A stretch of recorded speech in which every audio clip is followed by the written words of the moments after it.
आप लोग Coca Cola तो पीते ही होंगे, अगर नहीं भी पीते होंगे तो इसके बारे में मालूम होगा। 1993 में कोका कोला की इंडिया में वापसी हुई थी, क्योंकि इससे पहले करीब 17-18 साल के लिए इसे बैन कर दिया गया था। 1993 में जब इसकी वापसी हुई तब तक हिंदुस्तान में पेप्सी अपनी जगह बना चुका था। अब कोका कोला को मार्केटिंग का एक ब्रह्मास्त्र चाहिए था। तभी 1996 का क्रिकेट वर्ल्ड कप आया जो इंडिया में होना था। तब कोका कोला ने अपना एक विज्ञापन निकाला, दूरदर्शन पर इसे रिलीज किया गया। इस विज्ञापन में पाकिस्तान के कव्वाल नुसरत फतेह अली खान की गाई हुई एक कव्वाली थी जिसका नाम था दम मस्त कलंदर दम।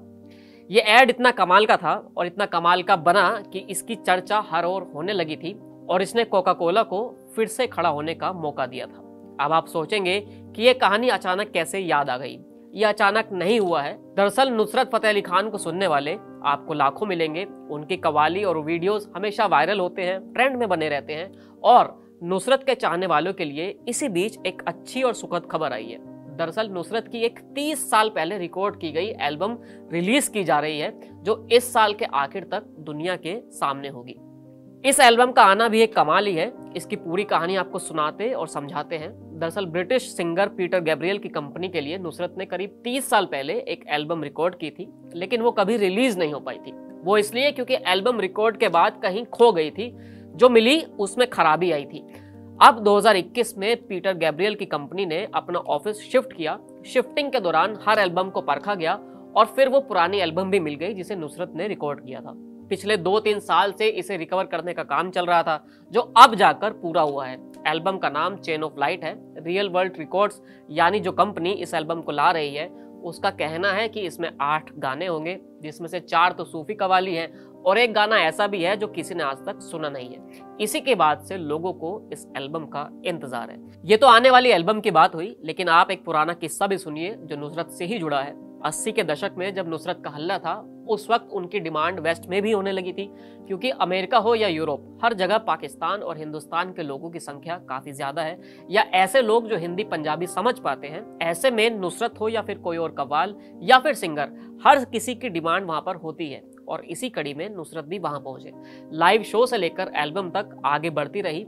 कनाडा के माइकल ब्रूक हो या फिर British singer composer Peter Gabriel, दोनों ने नुसरत के साथ मिलकर कई एल्बम की जो हिट नहीं बल्कि सुपर हिट हुई थी। इनमें पीटर गैब्रियल का रोल काफी अहम रहा। पीटर एक सिंगर है, साथ ही उनकी एक कंपनी है जो गाने रिकॉर्ड करती है, सिंगर्स को साइन करती है।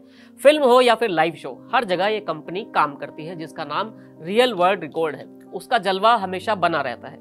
इसी कंपनी ने नुसरत के साथ कई एल्बम रिकॉर्ड की हैं और कई लाइव शो भी की हैं। पीटर गैब्रियल के साथ किया हुआ नुसरत फतेह अली खान का काम इतिहास में लिखा जाता है। हॉलीवुड के बड़े डायरेक्टर हैं मार्टिन स्कॉर्सेज़े, जिनके नाम के आगे न जाने कितनी फिल्में हैं और कितनी बड़ी फिल्में हैं। टैक्सी ड्राइवर से लेकर गुडफेलास तक हर जगह आपको इनकी फिल्में दिखाई देंगी और हाल ही में आई द आयरिशमैन भी इनमें शामिल है। स्कॉर्सेज़े ने एक फिल्म बनाई थी the temptation of Christ. Film ईसा मसीह के ऊपर है।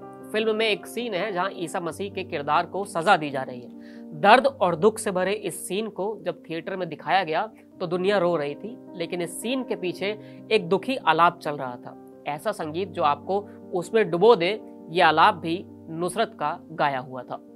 आप YouTube पर ऐसी तमाम वीडियोस और कव्वाली सुन सकते हैं जिसमें नुसरत विदेशी जमी पर या फिर विदेशी कलाकारों के साथ परफॉर्म कर रहे हैं और वो परफॉर्मेंस हमेशा यादगार ही रही है। नुसरत को दुनिया छोड़े हुए 25 बरस से ज्यादा हो गया है, लेकिन आज भी उनका संगीत और उनका जादू बरकरार है और हमेशा ही रहेगा। इस वीडियो में इतना ही, फिर मिलेंगे नई वीडियो के साथ। शुक्रिया।